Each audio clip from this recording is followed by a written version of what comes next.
Good afternoon, I'm Miriam Zaidi and welcome to a Euractiv hybrid conference supported by the European Fruit Juice Association. Now today we're going to be wrapping our brains around empowering consumers to make healthy choices. A big welcome to our in-person audience and thank you to everyone who is joining online. And as always, if you have a question or a comment, do please put it into our Slido chat page and we will come to your questions a little bit later on in the program. So as always, do get involved. So healthy choices, as I utter those words, do I perhaps sense a little bit of guilt around the room? Who's perhaps eaten a pain au chocolat, or maybe perhaps someone's still digesting their frites from last night? In any case, making healthy choices is never easy. One thing that, of course, does help us in deciding what we pick off the supermarket shelves and what we put into our bellies, labelling. Whether it is for food or beverages, they can really help you make informed choices, especially if you have specific dietary needs. Nutritional labelling for prepackaged food and drink has been mandatory in the EU since around 2016, but rules on what goes on the front of packaging hasn't been harmonised across the EU, but that could potentially change. Now, under the current EU rules, it's not mandatory to provide nutrition information on the front of packages, but companies can provide it voluntarily under certain conditions. So the kind of information that perhaps you can see on the front is the fat content, the energy content, salt and sugar. The best example I can think of, because I use it quite a bit, is pasta. You can also have summary indicators which give the item a graded nutrition score from A to E, or packaging that can carry an endorsement. Now, the EU Commission is, of course, working on a proposal for standardisation for front-of-pack nutritional labelling as part of the EU Farm to Fork Action Plan. It could help companies, of course, bring down their costs and simplify choices for consumers. And it could also incentivise companies to improve the nutritional quality of the products that they produce by perhaps reducing salt or reducing the sugar in the product itself. But it seems that lawmakers still, of course, can't quite decide what to do with front-of-pack labelling. So that decision has now been pushed back to around 2023, so next year. So what's the state of play, and what or could or not be considered healthy or not? Let's ask our experts. Okay, so time now to introduce our panel of experts. Joining is Rosa Dominic Amado, who's the Acting Director for One Health at DG Santé at the European Commission, who joins remotely. Welcome, and it was good to speak to you a few days ago. We also have MEP Christine Schneider, who's the Member of Agri Committee at the European Parliament. Welcome. She does also need to leave early, so do please everyone keep that in mind. We also will be having, joining us remotely, is Tomislav Sokol, MEP, who's a substitute for the ENVI Committee for the European Parliament, who is joining remotely. He's a little bit late. I think he's stuck in another meeting, so he will be joining us soon. And we have Emma Calvert, who's a Senior Food Policy Officer. We also have Dr. Carrie Ruxton, who's a Science Director at the Fruit Juices Science Centre. And we also have Milika Jevtik, I think I pronounced that correctly, thank you, the Regulatory Consultant at the European Fruit Juice Association. So thank you to you all. Always good to see so many women on a panel. It's always fantastic to see that. And it's always a good thing to say as well, because it doesn't happen all the time. Okay, so now to introduce themselves, first of all, we'll go to our panelists from the European Commission. Rosa, please do introduce yourself. Thank you very much, and thank you very much for inviting me to this debate. I'm very happy to see a panel which is more than paritarian, so that's quite a bit of an exception these days. As you said, the Commission is in line with the Farm to Fork strategy, but also with the European Beating Cancer Plan, working on the revision of the regulation for food information to consumers. Our ambition is to empower consumers to make informed, healthy, and sustainable food choices. The ongoing revision does not only concern front-of-pack nutrition labeling, and obviously the setting of the nutrient profiles to restrict the claims, but also extending origin indication for certain products, the revision of the rules on date marking, and the ones that best before and used by, yeah? And also the labeling of alcoholic beverages. Like for all the legislative proposals, we're working on an impact assessment which is based on the scientific opinion, among other things, on the scientific opinion of EFSA, of the European Food Safety Authority, and also the Joint Research Center. But also we've done plenty of consultations to citizens, to stakeholders, some targeted surveys with member states, businesses, SMEs and consumer and health organizations, and the representative of BEUC knows that. As you know, some member states have introduced national recommendations and even legislation on all these, on several of these four strands I was referring to. And while it shows that the different approaches based on dietary habits, you were referring to diets, and clearly there are different dietary habits and consumer preferences in the different parts of Europe. But at the same time, it is true, and we've had some recent discussions in the margin of the Council as well. Well, the majority of member states would rather prefer to have harmonized rules at EU level than national measures. Therefore, it is important that a future proposal at EU level is balanced and has a real added value for citizens and also for our food businesses. So, as I said, the preparatory work is still underway. We're still ensuring to have all strong evidence on the basis of these four strands I was referring to. And I'm sure that today's debate will also be very informative and for me and for the Commission in this process. Thank you very much. Thank you so much. We will, of course, be discussing that preparation work that you spoke about the proposal. Next to MEP Schneider, please introduce yourself. Yes, thank you so much. Thank you for your invitation that we can discuss today about a very important topic in the Farm to Fork strategy. We discuss also in the European Parliament to make our food change more sustainable. And in the Farm to Fork strategy, we discuss a lot about labeling, because we want to give the information to the consumer to make a decision for more sustainable and healthy diet and lifestyle. And so we have to discuss what information are very important for the consumer. And the Commission, DG Sante underlines it. We discuss about a lot of labeling. On the one hand, about nutrition labeling. On the other hand, about the origin, about the welfare labeling, and also about the sustainable labeling, about the ecological footprint. And if you see all the labelings, we have to be very careful that we don't have a jungle of labels in the front package label.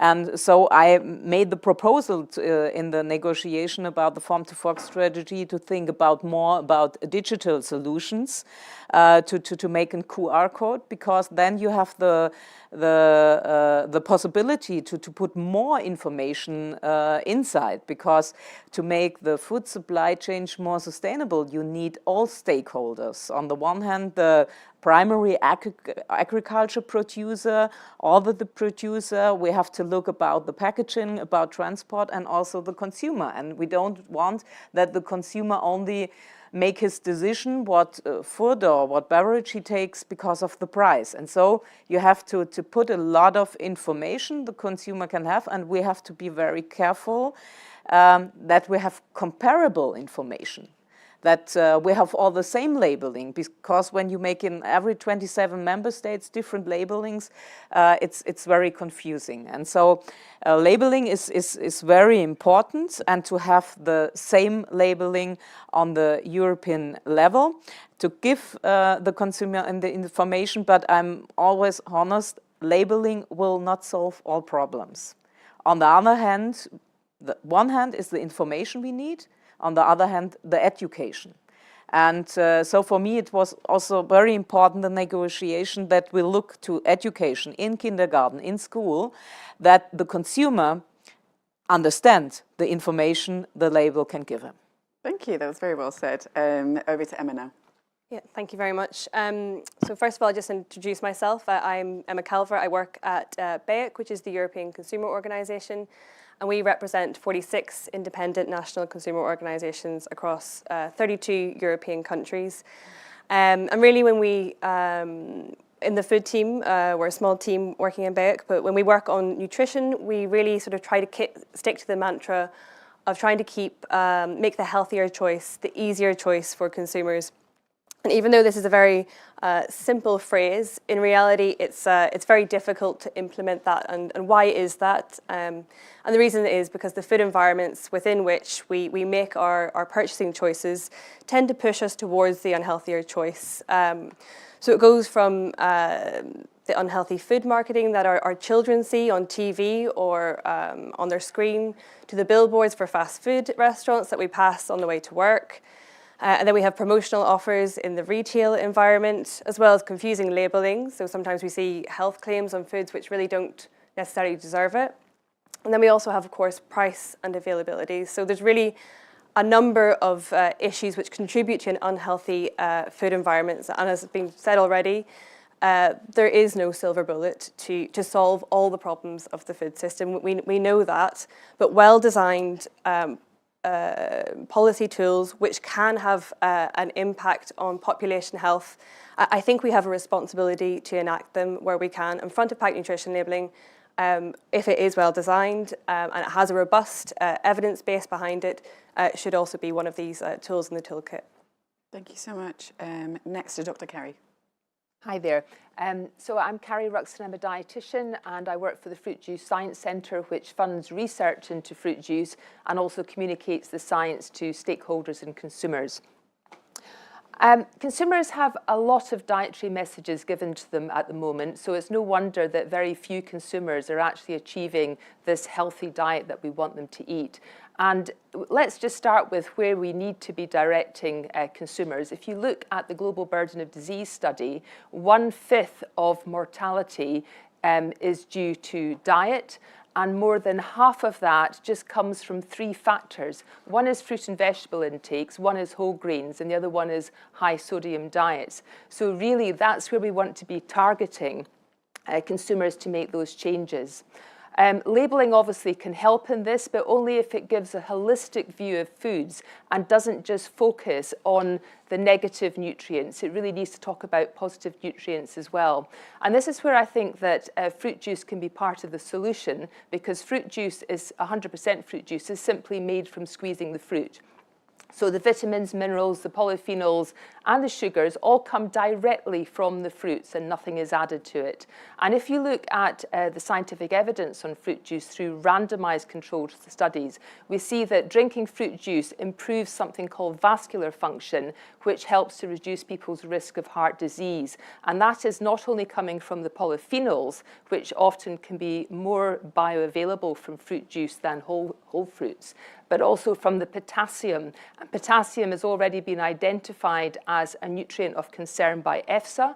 You've also got fibre, which was identified by EFSA, and you get that from smoothies. So I do see fruit juice and smoothies as part of the solution, but only if we can find a labelling model that gives a more holistic view of these foods and doesn't just categorise them based on 1 or 2 nutrients that we want to eat less of. So really it's all about giving consumers the options to choose more fruits and vegetables, to choose more whole grains, and to reduce their sodium, because that's where we're going to get the biggest effect on health.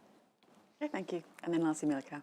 Thank you. Pleased to be here and to participate in this debate on behalf of the European Fruit Juice Association, which represents, since 1962, European juice producers, but also actually the entire value chain.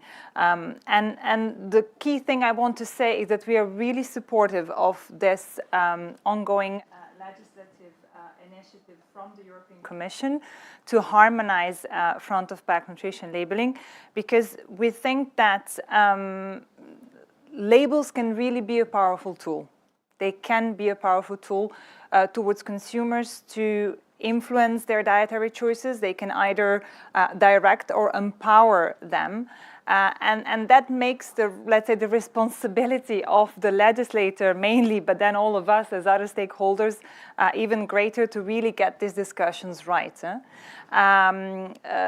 This upcoming proposal for the revision of this regulation is really a key opportunity, mainly to better inform consumers of what they are consuming. And that preferably through a labeling system which is clear, which is complete, but which is also scientifically based. I think those are the really three prerequisites, let's say, in order to have a good system. And I would like to reiterate, the point that Carrie made, that it should not be a system that would focus only on those macronutrients that we are talking about all the time, but taking into account also micronutrients that exist in the food. And another point, why are we taking juice today as an example? That might be the question, why are we talking about the juice? Well, pointed out already by Carrie, but also by recent studies from WHO, from Eurostat, the consumption of fruit and vegetable in EU is declining. It's not sufficient, and it's yet declining. And I mean, we can only also imagine what will happen with the ongoing economic situation. The situation is not going to get better for the consumption. And therefore, we really need to put more effort into incentivizing Europeans to increase their intake of fruit and vegetable. And in that context, we see fruit juices and vegetable juices as playing a role, because as already stated, they're directly derived from fruits and vegetables. We have a European directive that forbids anything to be added to fruit juices: no sugar, no sweeteners, no flavoring, no colors, no preservatives. So it really is a type of product that can play into that role of helping consumers to increase their intake, but only if this is clear on the label.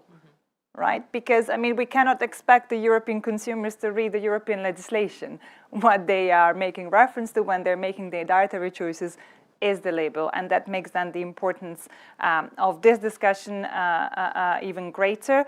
And yes, we really hope that it will be an opportunity to then do this exercise properly and inform consumers properly.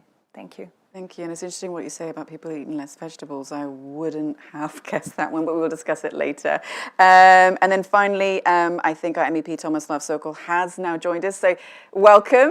Good to see you again. And please do introduce yourself and let us know what you think about healthy eating. Thank you very much. Thank you for inviting me. I apologize for not being able to come sooner, but we had some technical difficulties, but hopefully now everything is resolved. So I'm Thomas Love-Sokol, member of European Parliament from Croatia, member of several committees, but I think two are important. So the Committee on Public Health, on Environment and Public Health, the ENVI Committee, and the Committee on Internal Market and Consumer Protection. And in this second committee that I mentioned, the IMCO committee, I was the shadow rapporteur for the EPP, the biggest political group in the European Parliament, on farm to fork strategy. And here, this is the area, this is the document, this is the file on which I worked very, very hard, especially in relation to healthy eating. And so what we in the European Parliament want when we speak about eating, and what I think is crucial, is to provide the consumers with all the relevant information. We do not want to tell consumers what to eat, unlike some other political groups. So we want to leave consumers freedom of choice, but this choice has to be informed. So they need to know all the important elements of what they're eating, so that they can make up their own mind whether to eat it or not. And for that, of course, front of pack nutritional labeling is crucial. And what we in the European Parliament want is to have a mandatory and harmonized EU rules on front of pack nutritional labeling, so that consumers can choose the diet that they want, and we, of course, preferably a healthy diet. So currently, this is an area which is not regulated in the sense that member states, it is not harmonized. So member states can introduce their own rules on the front of pack nutritional labeling. Some of them have already done that. But what we want, since there are big differences across the member states, and there are big differences in terms of eating habits, in terms of health, in terms of obesity, for instance, etc., across the member states. So we want this to be harmonized on new level. So to have a mandatory system, compulsory system, prescribed by the European Union of what kind of front of pack nutritional labeling should there be, so that all consumers in Europe have the same possibility to choose a healthy diet, so to choose what they want to eat. So this is our political position. I think this is crucial if we want to see some results in terms of having improving diet habits in the European Union, but also strengthening consumer choice. Thank you so much, MEP Sokol. Okay, so as I was saying, we're going to change things up a little bit because MEP Schneider needs to leave early. So I'm going to just do a quick few questions with her, and then we'll go to the rest of the panel. So everyone, please do stand by then. Okay, so MEP Schneider then, we've heard lots and lots of different ideas. What is healthy, what potentially could or should go onto labels. Consumers obviously want choice nowadays. Supermarket shelves, obviously, or wherever you buy your food from, they do give you that. There's lots of choice on supermarket shelves. But is the current labelling that we see on food and drink, is it too confusing for people nowadays? Yes, at the moment I think so, because we have different labelings. My colleague always said it. We have different labelings, and so it's not so easy to make the right decision. So I think we have to harmonize it. For me, it's very important. You said it too, that it's scientific-based, harmonized, but.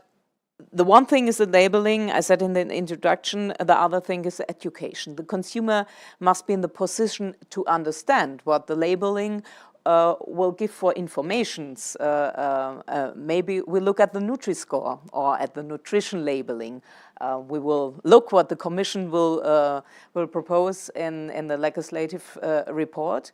The nutrition labeling has the positive aspects. Is easy to understand because you have the traffic light, you have green until red. But we have to look which groups we put together that we can compare it. And I think we also have to work at the algorithm, because for the example fruit juice, you have different kind of fruit juice and not always the same. There are very healthy fruit juice if they 100% fruit inside, but then they are very high in the natural sugar. And so at the moment they will have the green label. And on the other side, if you have a drink where the natural sugar is substitute with other things, maybe he has a green label. And so I think that are information we have to compare for the consumer, because we want that the consumer eats and drinks more fruit and more vegetables. So we have to get the right information so that the consumer can really understand it. Indeed. Now, you mentioned Nutri-Score. Could you maybe expand a little bit more about what that is, and should that be a kind of blueprint for front-of-pack labelling? In the farm to fork strategy, and I negotiated for the Envy committee, I said it, we discuss a lot about different labelings, and very important is the nutrition labelling. And at the beginning, a lot of want to take the Nutri-Score as blueprint, and we said in the Parliament, stop. We need more information. And only to take the Nutri-Score will not be enough because of the problems we have. So we wait now for the proposal for the Commission, because we must put different products groups. I think that's my opinion, so that we can compare it. And so it's the example of fruit juice. It's very important to know, is this a fruit juice or is this a Diet Coke or what is this a drink, to get the information. And we have it also in other things. So the nutrition, the nutrition labeling is very important. It must be comparable. We need the same labeling in the whole member states. And for this, we need the same conditions. And so it can be a blueprint because it's easy to understand, but I think we have to change some things in the algorithm that the consumer really has the right choice and the right information we want to give him to have a healthy lifestyle and a healthy diet and a nutritional and sustainable diet. Can you talk a little bit more about this algorithm? Lots of people are perhaps wondering, what is the algorithm? For example, if you compare, I always bring this example in the discussion. If I took apple juice from my farmer, there are only 100% apple juice inside, nothing other. And you take a diet beverage where are no natural sugar inside, maybe you have a green label by this beverage. But at the moment, by the Nutri-Score, by the farmer apple juice, you maybe have a red label because he's very, very high in natural sugar. And we know if you only drink apple juice with a lot of natural sugar, 3 or 4 liters a day, it's not healthy. But it's very healthy to have a portion fruit and natural juice. And that I mean about the algorithm. We have to look very careful, not only 2 or 3 ingredients, not only sugar, fat.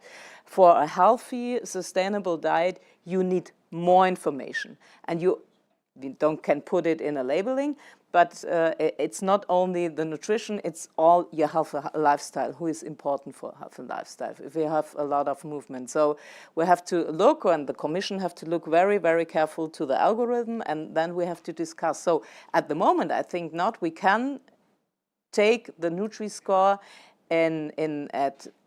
now we know to take it as a blueprint. It's easy to understand. I think when we make clear algorithm in the background, it would be the right way. Do you mind if I mention one Sure. other example? If you get a chocolate milkshake with added sugar and you put in protein powder, and there is a product like this on the market, you can get a better Nutri-Score than a fruit juice or smoothie. So it can be manipulated, even though that chocolate milkshake contains more added sugar than the natural sugar in a fruit juice product. That can't be right. And that can be not, in my same opinion, the way of the future, that we put natural ingredients outside and put industry ingredients inside, and then you give with the score the information it's more healthier. So I said it's very important to put the groups together, that it can be comparable, that we know really what is inside in the beverage and in the food. And then just lastly, there was something really interesting that you mentioned in your opening statement. You talked about QR codes. I love a good QR code. How could that work, and what sort of information could that pack in then? We discuss a lot of healthy nutrition, and we know the consumer today want more information. For example, a beverage also for animal health and meat, and some consumer want the information where the animals grow or where the juice came from. Came it from a farm? Where is the farm? How it grows? How the farmer works? And that's not easy to put all in 1 or 2 labels. So a QR code has the possibility to put a lot of information inside, and a lot of information who are not binding by legislation, but a lot of consumers want to know it. So you also can use it as farmer or a producer to give the information the consumer wants. And I think the QR code is the right way. And I think it's a big opportunity for the European Union to use this QR code to promote our products in the European Union, and to give this information. And you can correct info. You can if some information are new, or other information, you can change it. If you only have a front pack label, you always have to print new labeling or new front pack. So I think the QR code is a good opportunity to underline that in the European Union we want sustainable, a healthy food supply chain, and we want to give the right information for the consumer. So if we put it together with education, I think it would be a big opportunity, and I hope the Commission will take this idea and put it in the practice. Okay, thank you so much, MEP Snyder. And then let's just, ask our colleague, our panellists from the European Commission. We saw you nodding quite a bit. So you've heard a lot from all the panellists about what they think should be in labelling. Are you perhaps thinking about QR codes? We are thinking about so many things, and actually the introduction of all the panelists just show how complex this issue is. I fully agree with MEP Schneider on the role of education to have healthy diets. Digital solutions, I agree on what she said. At the same time, it's true that a lot of you don't go to the supermarket to read with QR codes. In principle, you need to have an information available very quickly. So there is a bit of a debate there.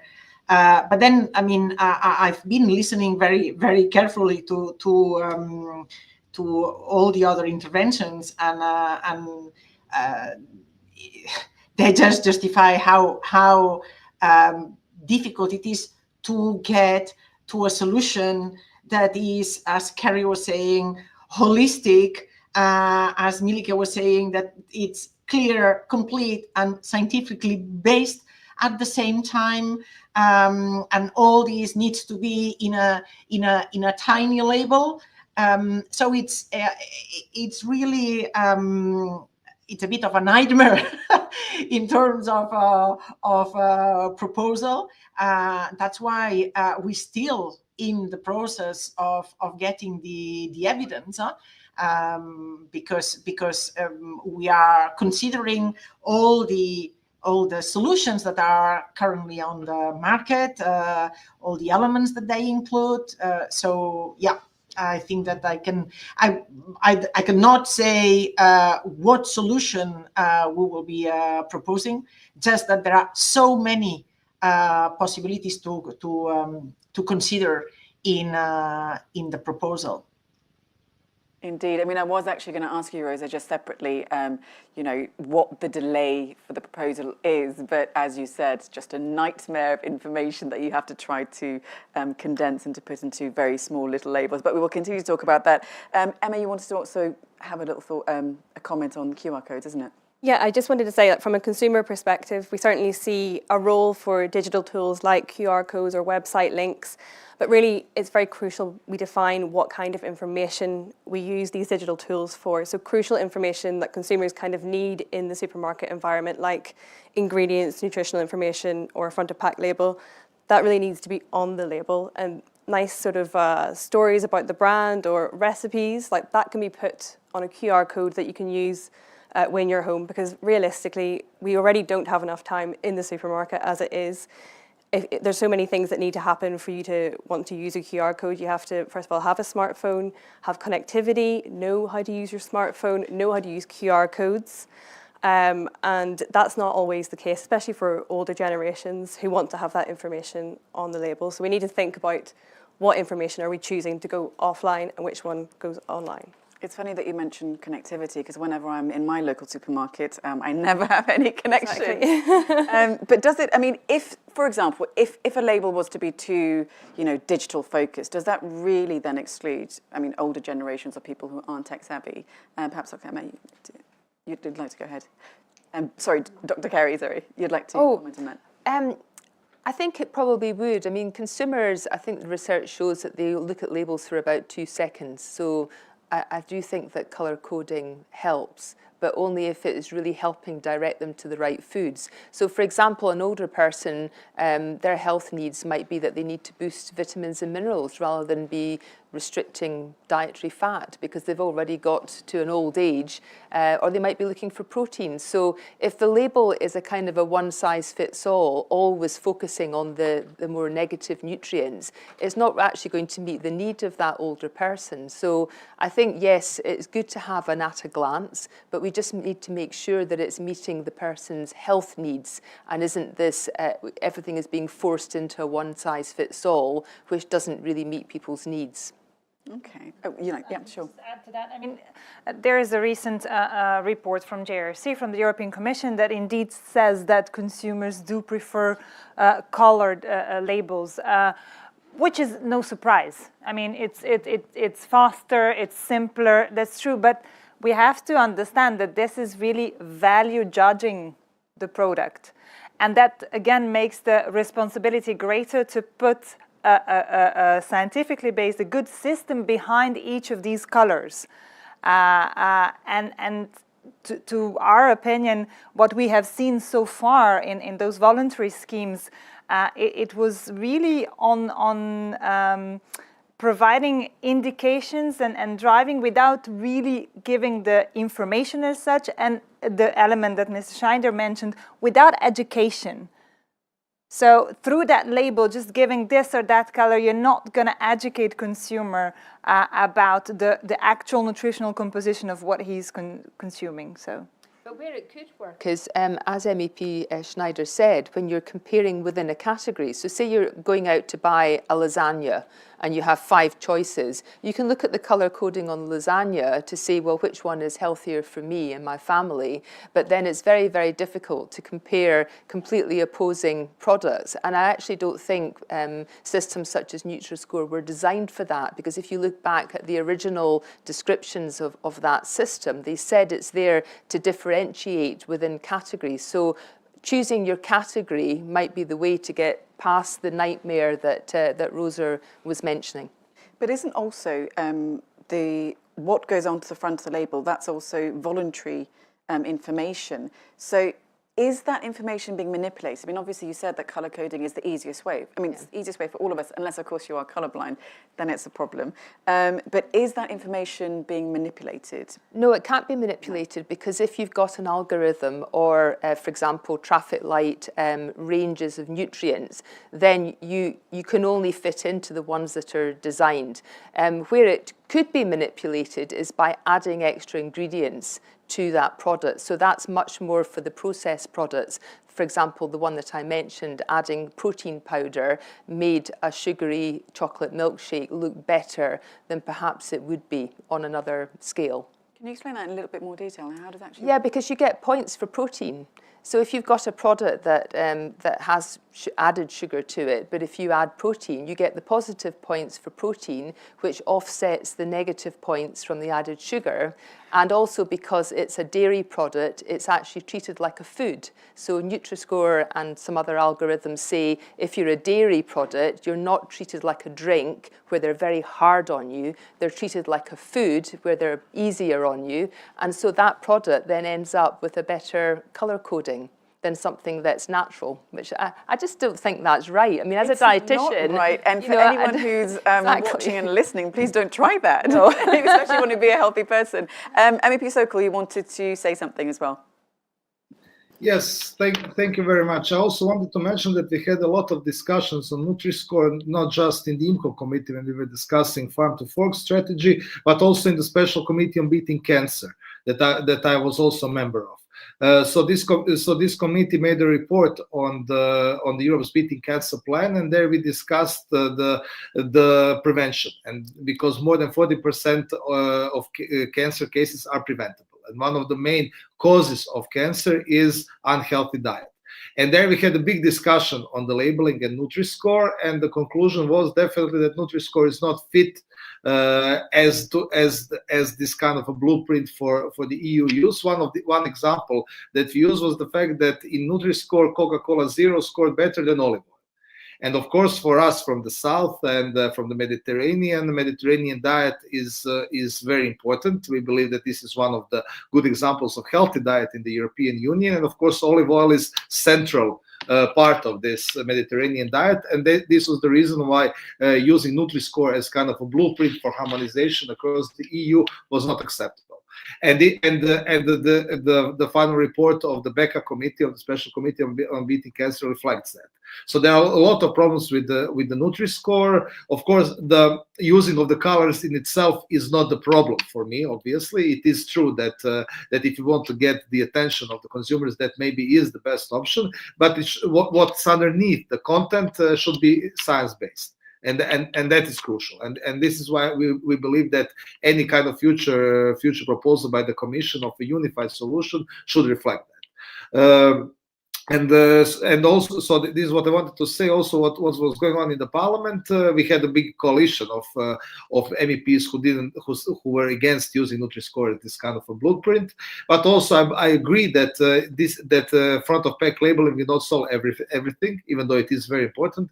But investing in education is crucial. It is necessary. We have a lot of funding at our disposal, also from EU for Health program, the new EU budgeting health program for Europe's beating cancer plan for prevention, which can also include education of consumers. And I hope that we will be able to invest a lot of EU resources into it, so that we can really provide the right information and educate consumers on what exactly which label means in what situations. Okay, Rosa, let me ask you the question then. Does the Commission see that Nutri-Score is something that can be so easily manipulated? Well, I think that the explanation was given by Carrie how you can, I mean, all these evaluative schemes include, it was explained before, an algorithm, and it depends on the elements that in the end count in the algorithm that will provide a color or a value, but in the final solution, what we have been and we are still studying all the different systems and also all the elements, including what was said here in terms of the elements that need to be included in the front of pack nutrition labeling, but you will not be surprised, we haven't got to a solution yet. Indeed. Could I possibly ask you to maybe talk a little bit more detail? I mean, obviously, I understand you said there's such a wealth of information out there. There's so many options. But are you sort of halfway through your process at the Commission? Where would you say you roughly are in terms of getting this proposal sort of oven ready, as certain former prime ministers would say? We are working on the impact assessment, which is for those that know how the processes go in the EU, the very first step before making a proposal. There has not been any proposal yet. We are still gathering information, gathering evidence, also from member states. It's been explained the different trends. I'm not going to keep repeating that, and that requires a lot of time. We want to be able to make a proposal that is as balanced as possible, and for the moment we don't have it. Follow-up question, Rosa. MEP Sokol was talking about the Parliament wanting mandatory labelling systems. Are you considering that? And also, a lot of the panelists have also talked about education. So is having an education campaign very central to what the Commission is trying to do in promoting healthy eating?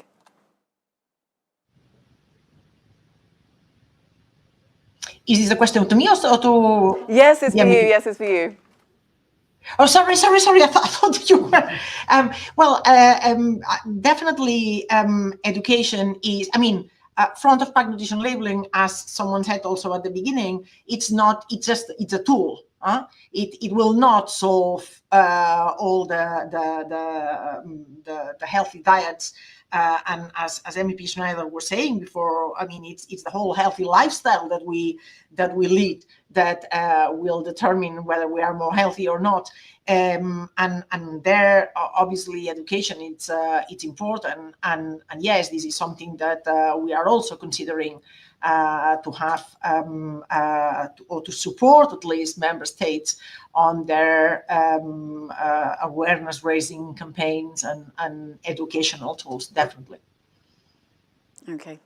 Emma, you will talk, expanding on the idea of healthy eating and education as to what is healthy eating. You brought up bad TV ads, which obviously influence children. I mean, how effective are they in influencing you to eat bad things? Extremely effective, especially for children who tend not to have an awareness that there is an attempt to influence them to eat those kind of foods. And it makes it all the worse that kids are really bombarded from the moment they wake up, whether it's on TikTok or on Instagram now. Kids often use the screens more than they watch TV, but even on TV, they're still very much exposed. Unfortunately, to date, we really have a reliance at the moment on self-regulation, which allows the industry to set the rules for what they deem to be acceptable to advertise to children, which isn't very often lining up with what the WHO or other health experts recommend for children. Okay, but is there a way to rein in the industry then? What sort of levers are there? Well, regulation. Regulation is basically regulation. So we would like to see a watershed which covers children, because we know that children tend to watch TV with their family for The Voice or X Factor. This is when children tend to watch TV the most, but that's not covered by self-regulation at the moment. X Factor dead? I don't know. That's how old I am. But yeah, so they're on online as well. The UK were, until recently, they were planning to ban online HFSS food ads. So there's a number of ways we can tackle it. It just needs a bit of a political will at the moment. Okay. Yep, sure, Milka, go ahead. Up on that, yeah. Of course, yeah, the advertising is a whole new package, I think, that provides a lot of opportunities. We said labeling is one of the tools. But it can be an interesting tool if you consider what are current misconceptions that exist among consumers. And then we come back to the point of education, how educated are consumers and who's supposed to educate them. Specifically on juices, I wanted to point out that actually, according to the EFSA study, 1/3 of European consumers believe, mistakenly, that there are added sugars in fruit juice. So that's the point that I made at the beginning. They don't know the European legislation. They don't know what is in their fruit juice. And even worse, than 1/3 of the general practitioners who are, supposed to have greater knowledge than an average consumer, also mistakenly believe that there is added sugar in fruit juices. So again, educate. I've always thought that fruit juice has sugars. I mean, perhaps when we were younger, I think, or am I wrong to believe that when I was younger, that fruit juices had added sugar in them? Yeah, that was the case. In the last 10 years, there is a regulation that specifically prohibits the addition of sugar to fruit juice. But in the end, we see that this old misconception is continuing to follow us, so to say. And we are really looking into tools then, labeling again being one of them, to actually give the full information to the consumer without obviously making this burdensome and taking too much time from the consumer. You also said earlier that people are, I think it was you said that people are eating less fruit, and so fruit juices are the way forward.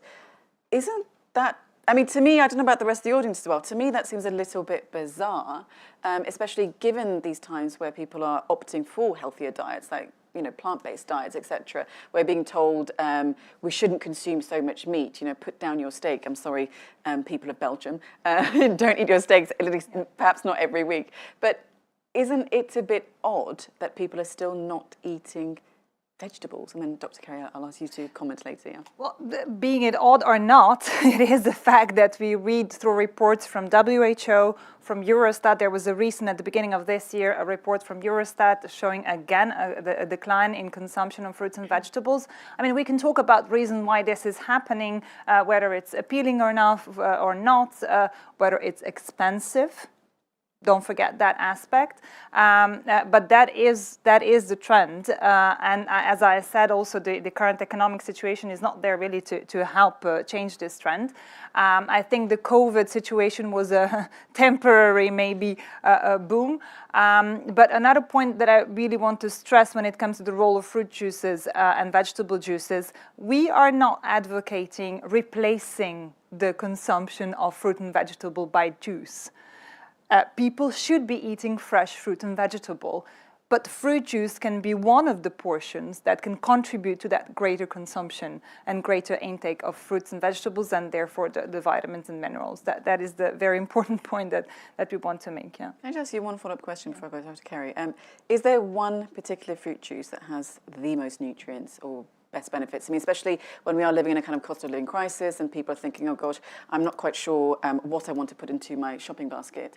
Is there any one particular juice that perhaps has? I think that's more for Dr. Kerry? Okay. No, I mean, just all the 100% fruit juices are giving you what's in the fruit. And I completely agree with Melika. We're not saying don't bother to eat fruit and vegetables, just have juice, because that's not a balanced diet, but it could be one of them. And I think one of the reasons why people are not eating enough fruit and vegetables goes back to what Emma was saying about making the healthy choices easier. People are living very frenetic lives. They're eating more on the go. They're eating in their cars. They're eating in the trains. And sometimes it's just not convenient to have a piece of whole fruit or vegetable. But if you have one serving a day as a juice, it's portable and convenient, and it can be consumed. It's also very cost effective. So even if you buy the cheapest option, it's still got the same polyphenols that you're finding in the fruit itself. So it's for elderly people and people on a budget, it is an option. So it's part of the solution.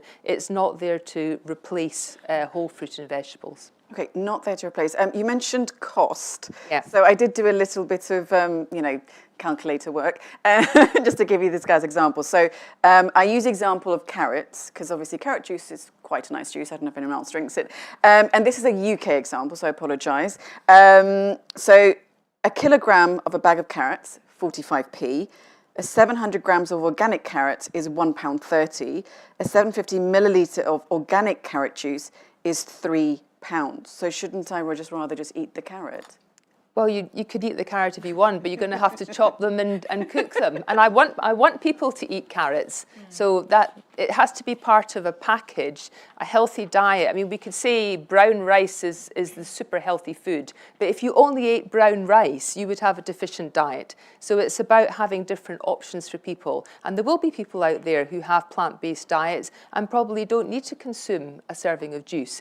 But there are very many other people. The average in the European Union is 2 servings a day. I mean, surely we can do better than that. And having a serving of juice immediately makes it up to 3. And then we can encourage people to do other things in their diets. So it is part of a package that's being offered to consumers. Okay, so don't just look at the negatives, think about the No, benefits of the think about diet. the positives. Exactly. MEP Sokol, let's build on that then, about this idea of people having choice. But the fact is that right now we are living in a cost of living crisis. When you go to a supermarket all over Europe, the price of goods are getting more and more expensive. So how do you as an MEP talk to people about eating healthily? No, that's definitely a big problem, and there are various reasons for this. Of course, the biggest reason is the external shock because of the war in Ukraine, but the inflation started even before that. And I have to say, I think some extremist interpretations of green policies have also contributed to a certain extent to the raising of prices. So we are constantly fighting that. Also in the parliament. So because of course, environmental protection is important and fighting climate change is important, but we should also be very, very careful that by imposing too much conditions on our farmers, that we do not go too much and then make everything so expensive that it's just not worthwhile for the average consumer. So these are big problems. Of course, we are talking to the consumers. We are trying to alleviate the problems as much as we can. But unfortunately, when we speak about in general about fighting the inflation, most of the action has been done by the member states. So we were not able to get a common European measures on fighting the inflation. The member states are left on their own. There are also different reasons for that. So when we had the problem with COVID-19 2 years ago, then we came up with the Recovery and Resilience Facility, additional financing, etc., which helped member states to tackle the problems, unemployment, the problems with value chains, economic crisis, etc., which came with COVID. So then we had a common European solution, common European budget to resolve this problem. But now there is no political will on part of the member states to have a common European solution. So unfortunately, to a large extent, member states are left on their own. There are different measures which are being applied by different member states. What we will do in the end, we were able to get an agreement to try to limit the prices of energy, especially of gas, but we still don't know how this will work in practice. So at this point, the situation is not ideal, I would say. And but this actually shows us that if we want to resolve such problems like high inflation, like big external shocks like we had with COVID-19, we need a common European solution. And I hope that in the end, this capping of prices and this new mechanism that is coming up will help reduce prices of energy, and then also connected with that also the prices of other things like food. But currently we still don't, unfortunately, have a common European solution on that. Indeed. Emma, talking about those prices in the supermarket then, I mean, I don't know about you, but the common products, products that I notice that I've been putting into my shopping basket for, well, a few years now, they're suddenly going up by 10p, 15p. Is that going to get worse?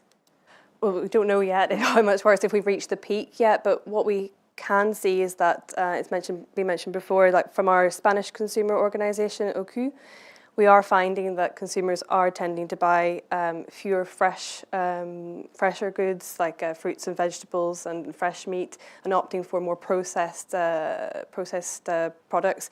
And that's where we think we should be enabling all the levers that we can to help consumers in the supermarket, if they wish and if they can, go for a healthier option, which is why we support a front-of-pack nutrition label to become mandatory as well.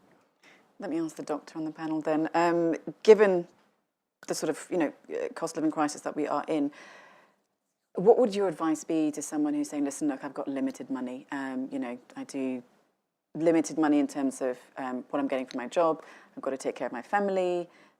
What should they put in their sort of weekly shopping basket to try to maintain a kind of healthy, balanced diet? Well, we do encourage plant-based diets, and that doesn't mean excluding meat or fish, but it means having most of your diet plant foods. And if you're buying them in season and produced in your country, you can then reduce the cost. Also things like batch cooking and adding beans and pulses, where you can replace some of the meat with beans and pulses. So there's many things you can do, and also accepting that frozen is actually a good option. You can reduce prices by buying frozen fruits and vegetables and using them in your cooking. You don't always have to buy fresh. So that can certainly help. And looking at other cuts of meat, we don't always have to have the fillet steak. Some of the less expensive cuts of meat can be put into slow cookers and used, and that can save money as well. Melika, would you perhaps like to comment on healthy diets? Or? Well, I don't think I have the competence that has to talk. I can talk from my own perspective as a consumer. But indeed, I think plant-based is not just a word and an expression which is à la mode, you know. It is really something that we should all pay a little bit more attention to. There are some other reasons other than nutrition, and we're not going to go into environmental debate right now. But yeah, you very rightly said at the beginning of the debate that the choice is there.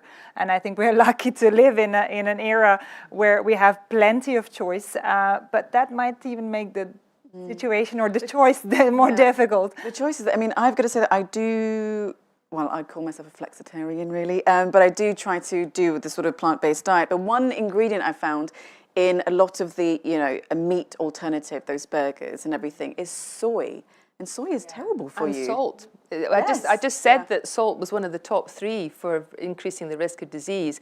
I think that there's a big interest in going plant-based, but we're going too much towards the processed foods. And these are more expensive and they have more packaging. Better to go back to the natural diet that, you know, the olive oil that MEP Sokol was mentioning, the fruits, the vegetables, the meats. And, you know, Europe has this long history of having juices as part of that. So, you know, let's eat the things that we all grew up with, because that's going to be less expensive and better for your health than some of the packaged foods. And is, oh, yeah, sure, go ahead. Sorry, no, just to say that our members routinely run tests on these kinds of products, and it's important to remember that plant-based burgers or alternatives to cheese, whatever, they're not the only things that you can make as a vegetarian, of course. You can make some very nice vegetarian stews, vegetarian chilies. It's not just plant-based burgers or plant-based steaks, etc. Okay, I'm going to go to some questions now because I think we are getting close to the end of time.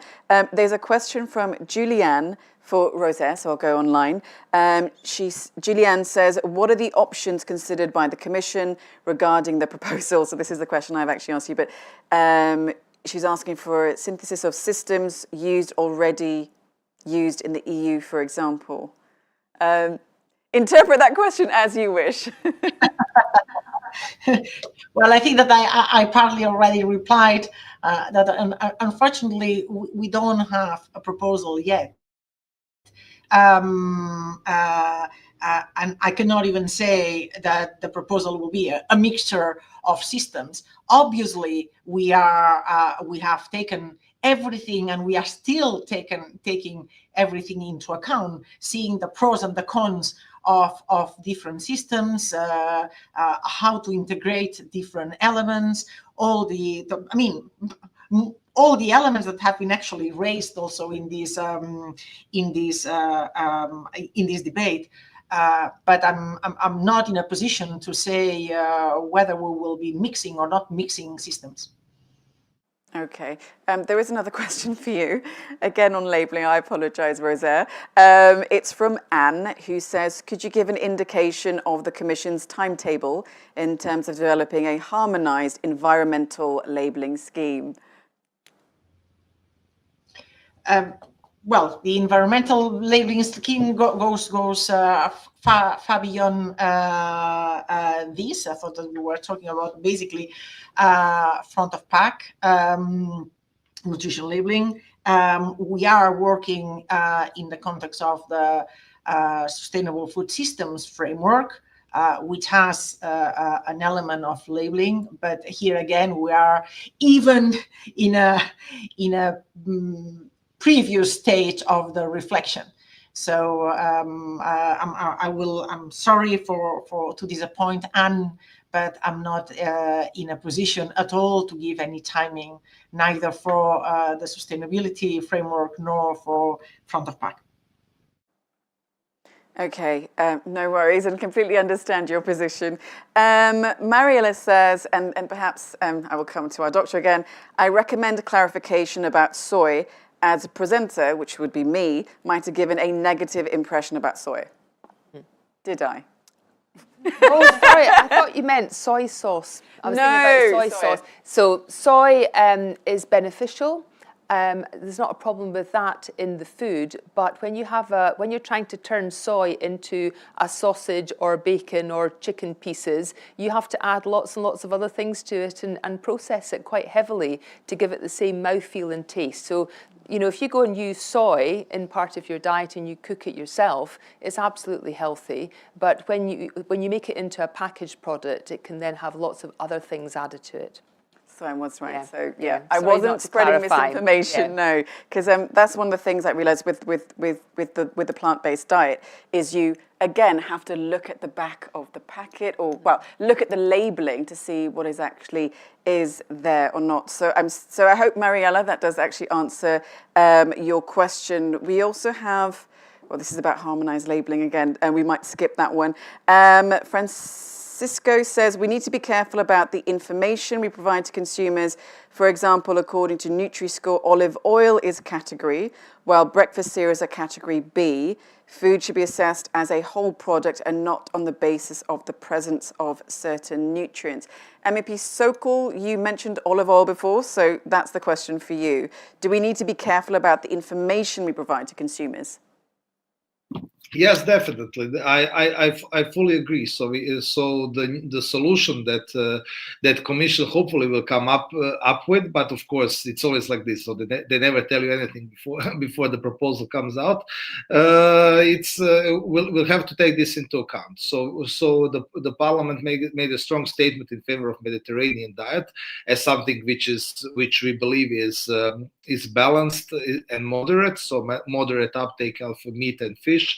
Also uptake of fruit and vegetables, and we think that's one of the blueprints that can be used. But of course, the system needs to take into account a lot of factors. But we definitely have to be careful, and the solution that we provide, especially since it will be mandatory, so it won't be voluntary anymore, but it will be mandatory. So everybody will have to use this in the entire European Union. We have to get this right. And this is why it's important that Commission comes up with the right proposal. And of course, that's not the end. When the Commission comes up with the proposal, then the Parliament and the Council have to agree. And one of the reasons why we were not able to have a common European mandatory system up until now is, as with most other things on European level, is the opposition of some member states. It's always like that, because the Commission proposes, the Parliament then agrees, but we have to get the final agreement with the majority of member states in the Council, and that's always the biggest problem. So I'm pretty skeptical that we will be able to finish all of this in this parliamentary term in the first half of 2025. But of course, we remain hopeful. Let me just a quick follow-up then. Isn't it a bit of a shame on Europe when politicians, when experts are saying you've got to be healthy, but the EU cannot come up with its labelling, its front of pack labelling? It's not a shame on Europe. It's the member states. So we cannot make any decisions without the member states. So we cannot impose. We are often attacked that we are some kind of unelected bureaucrats in Brussels who just give orders to the member states. But in fact, it's completely the opposite. In fact, we are usually blocked by the member states because we cannot get the majority in the council. But this is what the member states and the people want. So people want that member states also have a say in making decisions on the European level, and this is the system that we have. But as I said, in most cases, it is the member states who are opposing common European solutions. We see it in many areas, with the energy crisis, for instance, with a lot of other different things. But this is what member states and people who like national governments want, at least the majority of them. Okay, member state blame game. Emma, would you like to go first? That's okay. Go ahead. Thanks. I just wanted to come back to the point about the categorization of certain foods. And I think it's important to remember that when we compare products, you're not comparing olive oil with Diet Coke, because you're not pouring Diet Coke on your salad. You're not guzzling, hopefully, olive oil to quench your thirst. That would be rather disgusting. Yeah. Don't do it, everyone. Don't do it. But it's also important to know that the 7 European countries who are either using Nutri-Score or who have endorsed it to hopefully be used soon, they have been working on looking at the algorithm to see if there are any areas that can be improved with the algorithm, because we've always said that we support the Nutri-Score, but we always think that it should be subject to review to bring it into line with any updated public health evidence. And the olive oil now gets a B with this updated algorithm. So it doesn't score badly, but it never did score badly amongst the fats and oils category. It was always the best fat and oil. Mm. So if you wanted to choose a healthier fat or oil, you would always have gone for the olive oil because it was the best scoring. Brilliant. I use olive oil all the time. Fantastic.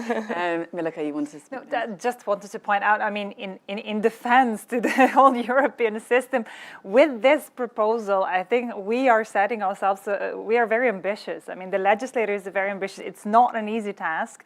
And yes, it's probably going to take longer than we think originally, but it is an ambitious task. I mean, everything we've been talking about since the beginning of this discussion is challenges. And now even, I mean, we mentioned what are with the traditional diets, like a Mediterranean diet. You just now mentioned another aspect that needs to be taken into account, and that is the quantities of products that are actually consumed. So what can you compare?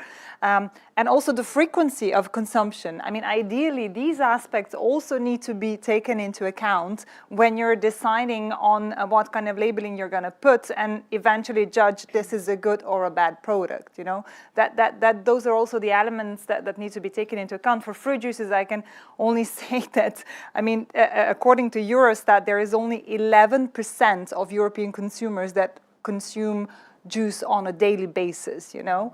And then when you take EFSA report, you see that basically this translates into 67 milliliters per day that we are consuming. So, I mean, you know, you can talk about overconsumption. Why are people so adverse to fruit juices then? Let's ask that question.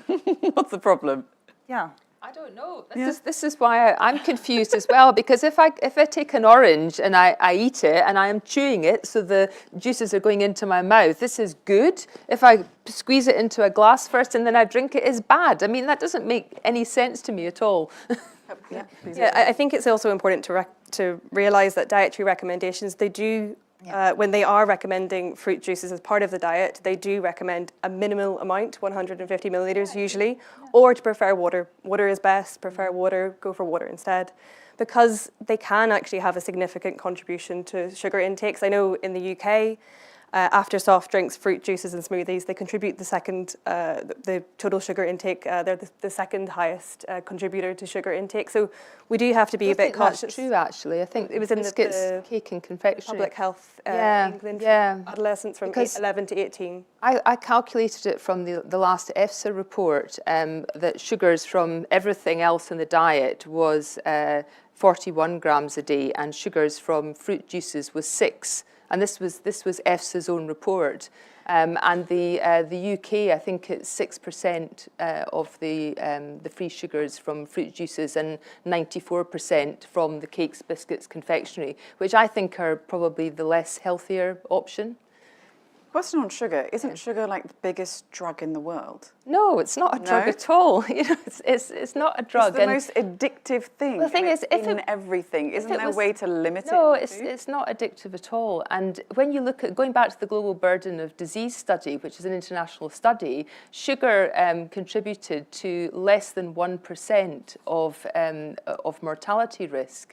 And those products that I mentioned, the whole grains, fruit, vegetables, and low sodium diets, were more than half of the variation. So if you're going to make an impact on health, which is what we all want, why would you focus on sugar, which is going to give you less than 1% of an effect, versus the whole grains, fruit, vegetables, and sodium, which is going to give you about 54%? So you've got to target your effort where you're going to get the biggest impact on health. And when you look at randomized controlled trials where they've given people up to 750 mils of fruit juice a day, which I would not recommend, I go for the 150 that you've mentioned, they're getting no negative effects. In fact, they're getting positive effects on vascular function, and which reduces blood pressure. So you've got to look at the evidence. The evidence says if you're having daily fruit juice, it's having a benefit, not a risk. So we shouldn't conflate it with sugar-sweetened beverages where you are getting the risk to health.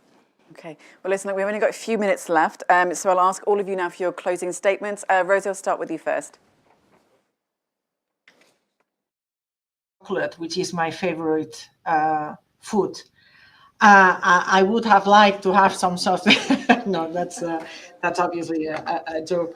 No, I'll take Milika's last sentence to conclude. We are trying to be extremely ambitious, and here we are only talking about challenges. I hope we will be able to provide and to propose something reasonable in the next few months. That's the only thing I can say today. I'm still optimistic. Thank you. Thank you so much. Next to MEP Sokol. Thank you very much. Dietary habits are a big problem in Europe. So almost 60% of adults in the EU are estimated to be overweight or obese. And this is something which directly contributes to cases of non-communicable diseases like cardiovascular diseases, diabetes, and cancer. So this is a major public health issue as well that we need to tackle. European Parliament is committed to resolve this problem, to contribute to resolve this problem by establishing a mandatory front of pack labeling system on the European level, which would be the same in all member states, which will provide the consumers with all the right information about what they are eating and let them make up their own mind, so without forcing them to do anything. About the blame game, I have to comment on that. It's not a question of blame game. The truth is that we are dependent on the Commission proposal, so the Parliament cannot propose legislation by itself, so we depend on the Commission. And after that, of course, also we have to get the agreement with the Council, which means with the Member States. The Parliament has, on a few occasions, said what its priorities are. We said that we want front-of-pack nutritional labeling. We want it to provide the right information and not to mislead the consumers. And I'm confident that we will be able to succeed. The Parliament will not be the problem. The Parliament will do its utmost to get this done after we have the concrete proposal.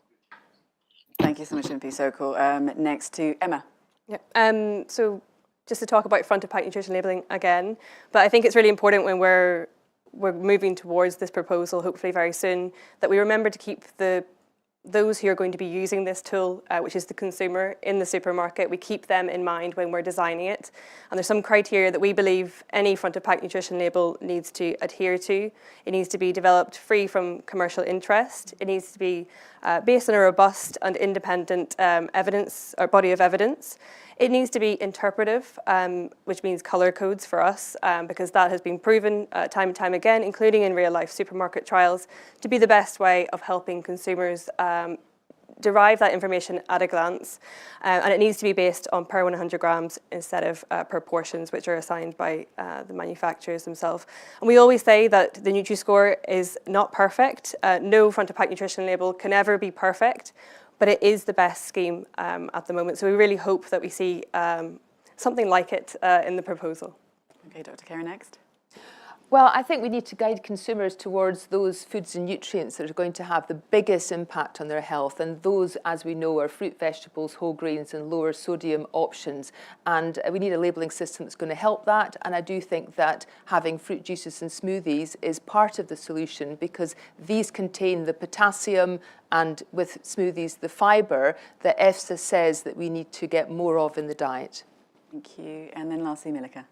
Yes, thank you. Challenges, we talked about it, but again, to finish on a positive note, I think it's a really huge opportunity for mainly the legislator, but then all of us as a stakeholder to really come up with something that will help consumers, that will help all of us in our daily choices. And in our opinion, in order to do that, indeed, labeling is a tool, provided that it's, of course, scientifically based and that it's not solely focusing on the negative nutrients. Let's look at the product as a whole. Let's look at, as Carrie said, fruit and vegetable consumption, how to boost it, and what role can fruit juices play in that.